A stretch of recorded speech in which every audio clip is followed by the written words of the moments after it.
Good morning everybody. കഴിഞ്ഞ ക്ലാസ്സിൽ നമ്മൾ ഈ വർഷം പഠിക്കേണ്ടുന്ന ഇക്കണോമിക്സിൻ്റെ ആദ്യത്തെ അധ്യായം പരിചയപ്പെട്ടു. അധ്യായത്തിൻ്റെ പേര് തന്നെ നിങ്ങൾ മനസ്സിലാക്കിയത് Indian economy on the eve of independence എന്നായിരുന്നു. Indian economy at the time of independence, സ്വാതന്ത്ര്യം ലഭിക്കുന്ന സമയത്തുള്ള ഇന്ത്യൻ സമ്പത്ത് വ്യവസ്ഥ. അവിടെ ഞാൻ സൂചിപ്പിച്ചായിരുന്നു, ഈ ചാപ്റ്ററിൽ നമുക്ക് പഠിക്കേണ്ടുന്നത് ഇന്ത്യൻ സമ്പത്ത് വ്യവസ്ഥയുടെ പ്രത്യേകതകൾ അല്ലെങ്കിൽ പൊതു സ്വഭാവം, അവയുടെ വികസനവുമാണ്. ഇന്ന് ഞാൻ പഠിപ്പിക്കുന്നതും ഇന്ത്യൻ സമ്പദ് വ്യവസ്ഥയുടെ സവിശേഷതകളെക്കുറിച്ചാണ്. അതിലൊന്നാമതായി low level of economic development.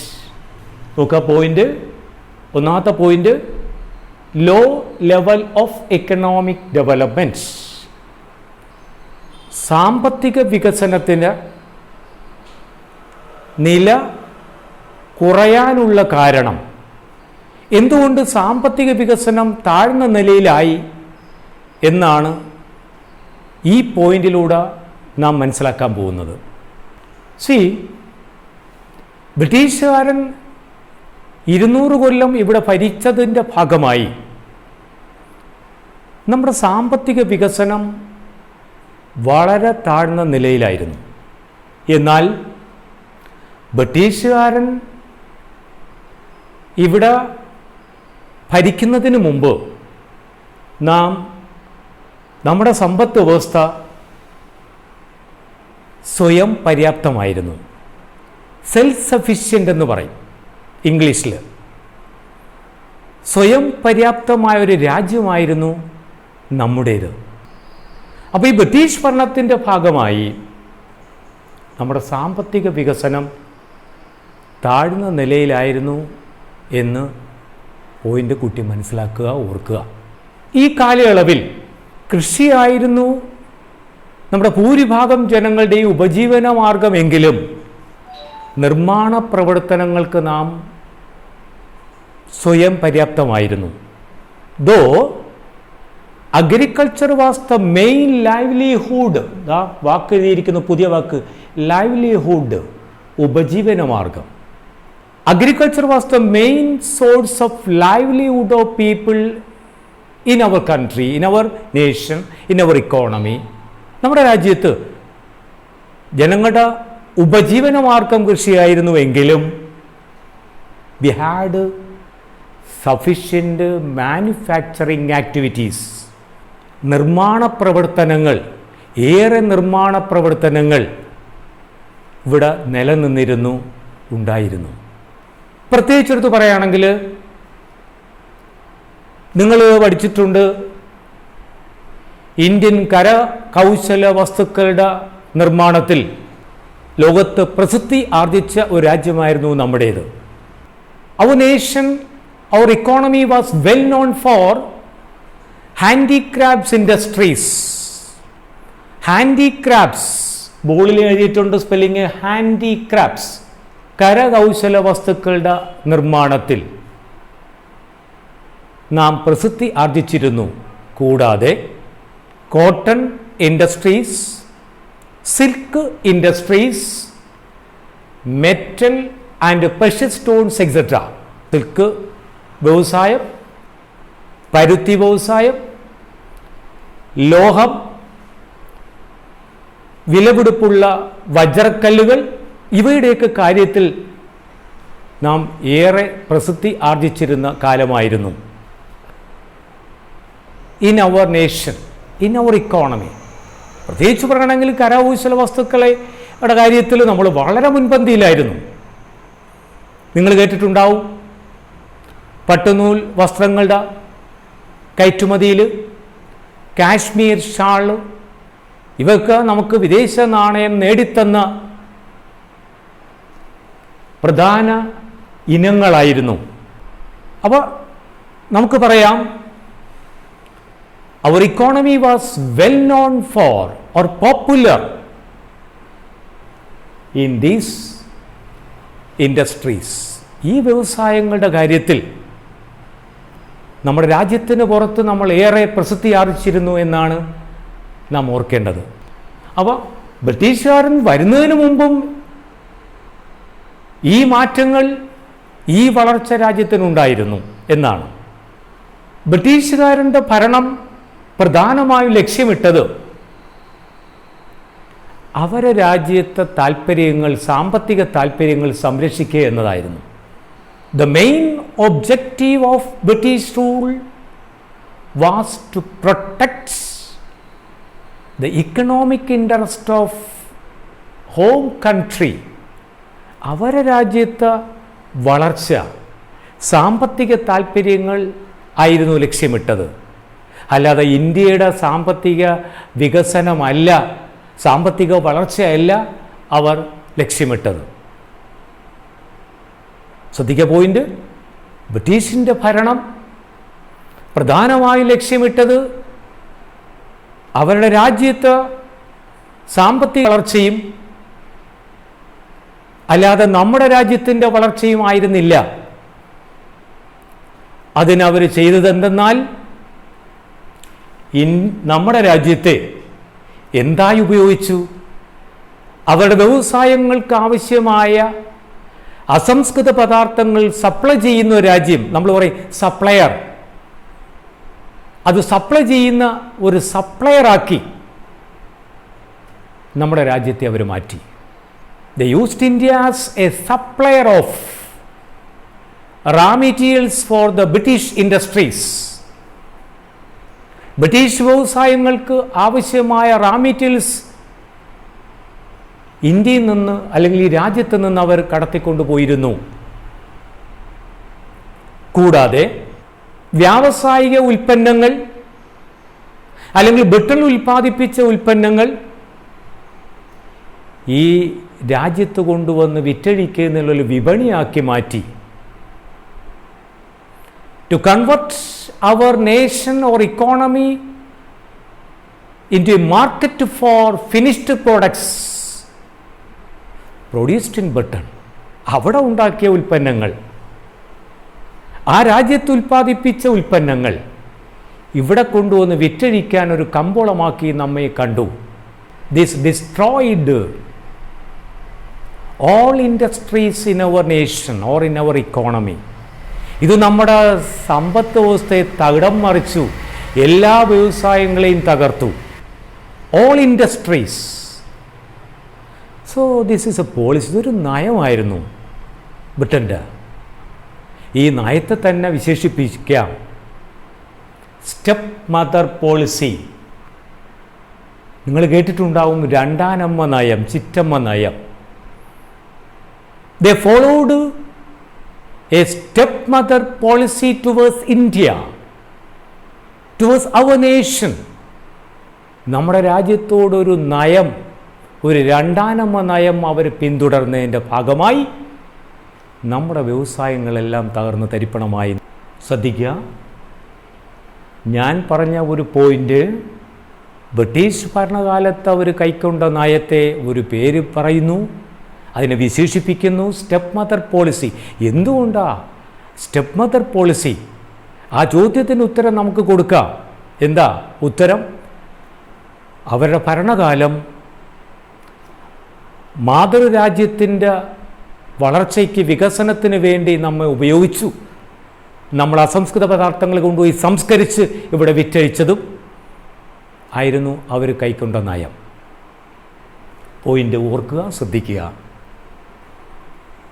ഈ രാജ്യത്തെ വളർച്ച കണക്കാക്കുന്നതിന്, ഈ രാജ്യത്തല്ല ഏതൊരു രാജ്യത്തിൻ്റെയും വളർച്ച നിർണ്ണയിക്കുന്നതിന് അടിസ്ഥാന ഘടകമായി പരിഗണിക്കുന്നത് ഒരു പദമുണ്ട്, ഒരു പ്രധാനപ്പെട്ട പദം. സാമ്പത്തിക ശാസ്ത്രത്തിൽ ഈ പദം ദിവസവും നമ്മൾ പത്രത്തിലും നേതാക്കന്മാരും ഒക്കെ പറയുന്ന, സാമ്പത്തിക വിദഗ്ധരൊക്കെ പറയുന്നൊരു പദമാണ് GDP or gross domestic products. അഥവാ നാഷണൽ ഇൻകം.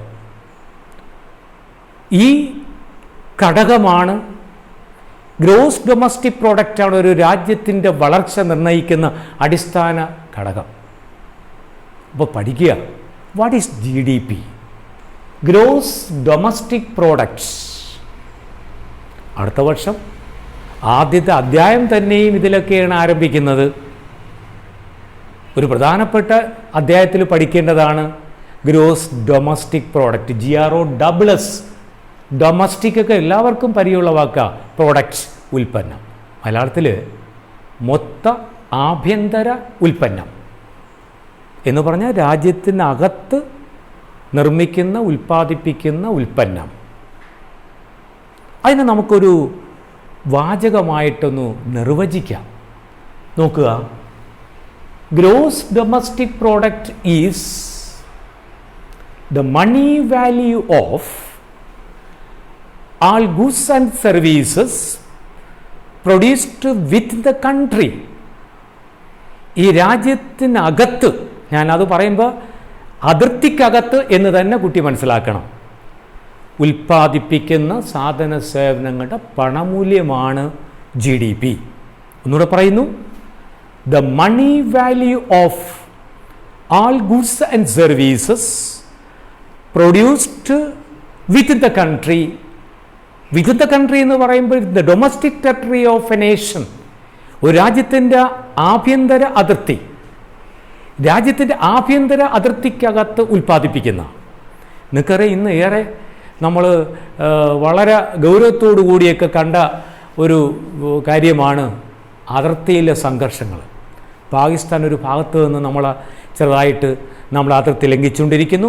ചൈന അതിലൊരു യുദ്ധത്തിൻ്റെ ആരംഭം തന്നെ കുറിക്കുന്ന തരത്തിൽ അവർ അതിർത്തി കയ്യേറി.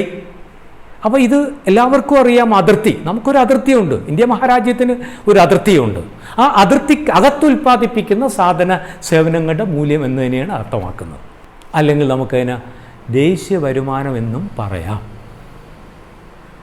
ദേശീയ വരുമാനം, ദേശത്തിൻ്റെ വരുമാനം, ഈ രാജ്യത്തെ മൊത്തമുള്ള വരുമാനം, മൊത്തം ഉൽപ്പാദിപ്പിക്കുന്ന സാധന സേവനങ്ങളുടെ മൂല്യം ഒരു വർഷത്തിൽ കണക്കാക്കുന്നതാണ് നാഷണൽ ഇൻകം. അപ്പോൾ അടുത്ത പ്രധാനപ്പെട്ട പദം നോക്കുക, ദേശീയ വരുമാനം, national income, income of a nation, ഒരു രാജ്യത്തിൻ്റെ വരുമാനം. അതും സെക്കൻഡ് ഇയറിൽ ഒരു സ്കോറാണ്, നിർവചിക്കണം. ഇക്കണോമിക്സ് പഠിക്കുന്ന ഒരു കുട്ടി അവൻ്റെ ഉടനീളം വിദ്യാഭ്യാസകാലം മൊത്തവും ഈ ഭൂമിയിൽ നമ്മൾ ജീവിക്കുന്ന കാലത്തോളം നമ്മൾ ദേശീയ വരുമാനവും GDP ഒക്കെ അറിഞ്ഞേ മതിയാവും. ഇനി പത്രം എടുക്കുമ്പോൾ GDP വളർച്ച ഇന്ത്യയിൽ ഇത്രയായി ഉയർന്നു അല്ലെങ്കിൽ താഴ്ന്നു എന്ന് പറയുമ്പോൾ കുട്ടി കൃത്യമായിട്ട് ഓർക്കുക, ഇത് സാറ് പറഞ്ഞതാ, ഗ്രോസ് ഡൊമസ്റ്റിക് പ്രോഡക്റ്റ്, നമ്മൾ അതിർത്തിക്കകത്ത് ഉൽപ്പാദിപ്പിക്കുന്ന സാധന സേവനങ്ങളുടെ മൂല്യമെന്ന് കുട്ടി അറിയുക. അന്നേരം ആരോടും കൊണ്ടും ഇതെന്താണ് GDP 3 ലെറ്റേഴ്സ്, അത് ഫുൾ ഫോം നിങ്ങളിപ്പോഴേ പഠിക്കുക, ഗ്രോസ് ഡൊമസ്റ്റിക് പ്രോഡക്ട്സ്. അതിന് ദേശീയ വരുമാനമെന്നും നമുക്ക് വേണേൽ പറയാം. പക്ഷേ ഒരു ചെറിയ വ്യത്യാസമുണ്ട്, ഒന്ന് സൂചിപ്പിച്ചു പോവാം. ഒരു കുട്ടി ചോദിക്കും, sir national income or GDP എന്ന് സാർ പറഞ്ഞല്ലോ, ഞാൻ നാഷണൽ ഇൻകം ഒന്ന് പറയാം. ഒന്ന് പറഞ്ഞു. ഒരു രാജ്യത്ത് ഉൽപ്പാദിപ്പിക്കുന്ന സാധന സേവനങ്ങളുടെ മൂല്യം, അത് ഒരു വർഷം കണക്കാക്കുന്നതാണ് ദേശീയ വരുമാനം. ഇവ തമ്മിൽ വ്യത്യാസം ചെറിയൊരു കാര്യം മാത്രമേ ഉള്ളൂ. GDP എന്ന് പറഞ്ഞാൽ നമ്മൾ അതിർത്തിക്കകത്ത് ഉൽപ്പാദിപ്പിക്കുന്ന സാധന സേവനങ്ങൾ. ദേശീയ വരുമാനം എന്ന് പറയുമ്പോൾ ശരിക്കും ഈ അതിർത്തിക്ക് പുറത്ത് ഇന്ത്യക്കാർ ലക്ഷക്കണക്കിന് ആൾക്കാർ, ഇപ്പം നമുക്കറിയാം വന്ദേ ഭാരത് മിഷനും ഈ ഒക്കെ ഇങ്ങനെ പ്ലെയിനിൽ യൂറോപ്പിൽ നിന്നും ഗൾഫിൽ നിന്നും ഒക്കെ നമ്മളെ സഹോദരങ്ങളെ കൊണ്ടുവന്ന് ഇരിക്കുന്നു.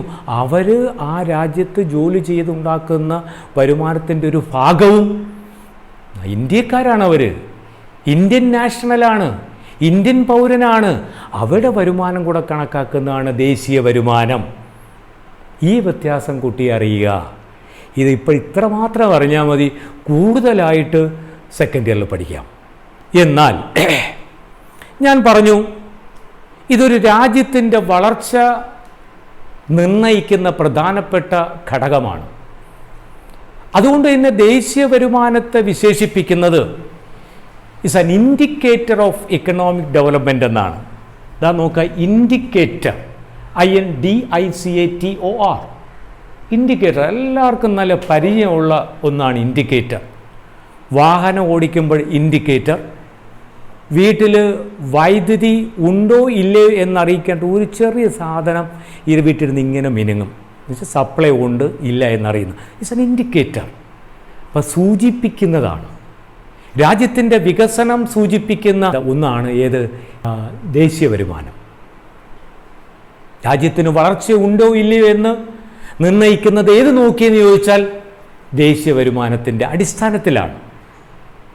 അമേരിക്ക ഒന്നാമതും, അല്ലെങ്കിൽ യൂറോപ്യൻ രാജ്യങ്ങൾ നമ്മളെക്കാൾ വളരെ മുൻപന്തിയിൽ വളർന്നുകൊണ്ടിരിക്കുന്നൊക്കെ പറഞ്ഞ് ഇത് നോക്കി മാത്രമാണ്. So it is an indicator of economic development. എന്നാൽ ഈ ബ്രിട്ടീഷുകാരുടെ ഭരണ സമയത്ത് ഒരു ശ്രമവും ഇത് കണക്കാക്കുന്നതിന്, ഇത് തയ്യാറാക്കുന്നതിന് നടന്നിരുന്നില്ല. There was no attempt to estimate, വാക്കുകളിൽ എസ്റ്റിമേറ്റ് എടുക്കുക, തയ്യാറാക്കുക. വീട് വയ്ക്കുന്നതിന് എസ്റ്റിമേറ്റ് എടുക്കുക എന്നൊക്കെ പറയും. എസ്റ്റിമേറ്റ് തയ്യാറാക്കുക. ഒരു ശ്രമവും നടന്നിരുന്നില്ല ഇത് തയ്യാറാക്കുന്നതിന്. ഇന്ത്യയുടെ സാമ്പത്തിക വളർച്ച GDP എത്രയാണ് കണക്കാക്കുന്നതിന് ഒരു ശ്രമവും നടന്നിരുന്നില്ല എന്നാണ് സാർ ഉദ്ദേശിച്ചത്. എന്നാൽ ഇൻഡിവിഡ്വൽ അറ്റംപ്റ്റ്സ് വെയർ മെയ്ഡ്, ഒറ്റപ്പെട്ട ശ്രമങ്ങളെല്ലാം നടന്നിരുന്നു സ്വാതന്ത്ര്യം കിട്ടുന്നതിന് മുമ്പ് ഈ രാജ്യത്ത്. അതിൽ പ്രധാനപ്പെട്ട, അതിൽ ആദ്യം ആ ശ്രമം നടത്തിയത്, പേര് പരീക്ഷയ്ക്ക് ഒരു സ്കോറാണ്, ദാദാഭായ് നവറോജി. സ്പെല്ലിംഗ് ശ്രദ്ധിക്കണം, ദാദാഭായ് നവറോജി. നിങ്ങളെ പരീക്ഷയ്ക്ക് ഒരു ക്വസ്റ്റ്യനാണ്. Who made attempt to estimate the national income? ആരാണ് ദേശീയ വരുമാനം തയ്യാറാക്കുന്നതിന് ശ്രമം നടത്തിയത്? ആൻസർ ആദ്യമായി ആരാ? ദാദാഭായ് നവറോജി. ലേറ്റർ, പിൽക്കാലത്ത് സെവറൽ അറ്റംപ്റ്റ്സ് വെയർ മെയ്ഡ്. പിന്നീട് ഏറെ ശ്രമങ്ങൾ ഈ രാജ്യത്തുണ്ടായി, നടന്നു. എന്തിനാ? ദേശീയ വരുമാനം തയ്യാറാക്കുന്നതിന്. അല്ലെങ്കിൽ നമുക്ക് പറയാം പെർ ക്യാപിറ്റ ഇൻകം. അടുത്തൊരു പദം, പെർ ക്യാപിറ്റ ഇൻകം തയ്യാറാക്കുന്നതിന്. ആളോഹരി വരുമാനം അല്ലെങ്കിൽ പ്രതിശീർഷ വരുമാനം കണക്കാക്കുന്നതിന് ഏറെ ശ്രമങ്ങൾ പിന്നീട് ഈ രാജ്യത്ത് നടന്നു. അതിന് നേതൃത്വം കൊടുത്തവരാരൊക്കെയെന്ന് ചോദിച്ചാൽ പേര് പറയാൻ ഉച്ചരിക്കാനൊക്കെ ബുദ്ധിമുട്ടാണെങ്കിലും നിങ്ങൾ പഠിക്കണം. കാരണം ഒരു സ്കോർ ഇവിടെ നിന്ന് ഉണ്ട്. ഒന്നാമത്തെ പേര് വില്യം ഡിഗ്ബായ്. സ്പെല്ലിങ് കുറിക്കുക, പേരും ശരിക്ക് നോക്കി വയ്ക്കുക. Findlay Shirras, RC Desai, VKRV Rao. ഈ 4 പേരിൽ ഏറ്റവും പ്രധാനമായി ശ്രദ്ധിക്കേണ്ട ഒരു പേര് എന്ന് പറയുന്നത് VKRV റാവ്. കാരണം കഴിഞ്ഞ വർഷം അത് ഒരു മാർക്കിന്, ഒരു സ്കോറിന് ചോദിച്ചു. A significant attempt was made by dash. ആരാണ് ദേശീയ വരുമാനം തയ്യാറാക്കുന്നതിന് ശ്രമിച്ചത്? അതിൽ match the following, filling the ബ്ലാങ്ക്സിൽ നമുക്ക് കാണും 3-4 പേര് കാണും. അവിടെ VKRV റാവു മാത്രമേ കുട്ടി ശരി ഉത്തരം എടുത്തെഴുതാവൂ, 1 മാർക്ക്. പക്ഷെ നമുക്ക് കുറച്ച് പേരുകൾ അറിയാൻ കഴിയും. ഈ പേരുകളെല്ലാം ഏതിനകത്ത് കാണും? ആ ബോക്സിനകത്ത് കാണും. നമ്മളെ ബുദ്ധിമുട്ടിക്കുന്നതിന് വേണ്ടി ഏത് പേര് കാണും? ദാദാഭായ് നവറോജി കാണും, വില്യം ഡിഗ്ബായ് കാണും, ഫില്ലെ ഷിറാസ് കാണും, RC ദേശായി കാണും. കുറിക്കേണ്ട പോയിന്റ് VKRV റാവു ആണ്. കണക്കെടുപ്പിൽ അല്ലെങ്കിൽ ഈ എസ്റ്റിമേറ്റ്സ് തയ്യാറാക്കിയതിൽ അല്ലെങ്കിൽ തയ്യാറാക്കി നിന്ന് ഒരു പോയിന്റ് കൂടി നമുക്ക് ലഭിക്കുന്നു. ഒരു കാര്യം നമുക്ക് മനസ്സിലാക്കാം, ഈ കാലയളവിൽ ഗ്രോസ് ഡൊമസ്റ്റിക് പ്രോഡക്റ്റ് വളർച്ചാ നിരക്ക് 2% താഴെയായിരുന്നു. From these estimates we get the facts. നമുക്കൊരു വസ്തുത കിട്ടുന്നു, നമുക്കൊരു കാര്യം മനസ്സിലാകുന്നു. GDP growth rate was less than 2%. 2% താഴെ മാത്രമായിരുന്നു എന്ന് മനസ്സിലാക്കുക. നോക്കുക, ഇന്ത്യൻ ഇക്കോണമിയുടെ സവിശേഷത അവയിൽ ആദ്യത്തെ പോയിന്റിലേക്ക് നാം വന്നു. ആദ്യത്തെ പോയിന്റ് എന്ന് പറയുന്നത് ലോ ലെവൽ ഓഫ് ഇക്കണോമിക് ഡെവലപ്മെൻ്റാണ്. ശ്രദ്ധിക്കുക, അല്ലെങ്കിൽ പറഞ്ഞ economic development was very low. സാമ്പത്തിക വികസനം വളരെ കുറവായിരുന്നു അക്കാലത്തെന്നാണ്. അതിന് സപ്പോർട്ടിംഗ് ആയിട്ടുള്ള ഒത്തിരി കാര്യങ്ങൾ ഞാൻ ഇന്നിവിടെ നിങ്ങളെ ശ്രദ്ധയിൽ കൊണ്ടുവന്നു. എന്തൊക്കെയാണെന്ന് ഈ കുറിച്ചതിലുണ്ട്. അതിലധികമായി നിങ്ങൾക്കത് ഒന്നിലധികം തവണ ഈ ക്ലാസ് നിങ്ങൾക്കത് കേൾക്കാനുള്ള അവസരമുള്ളതുകൊണ്ട് ഞാൻ വീണ്ടും ആവർത്തിക്കുന്നില്ല. ഒരു കുറഞ്ഞത് 2 പോയിൻ്റ് 2 സ്കോറെങ്കിലും നിങ്ങൾ പരീക്ഷയ്ക്ക് 100% ഒരു മാർക്ക് ഞാൻ ഉറപ്പ് നൽകി ഈ ക്ലാസ് ഒന്നിവിടെ അവസാനിപ്പിക്കുന്നു. യാതൊരു സംശയം വേണ്ട. Okay, thank you.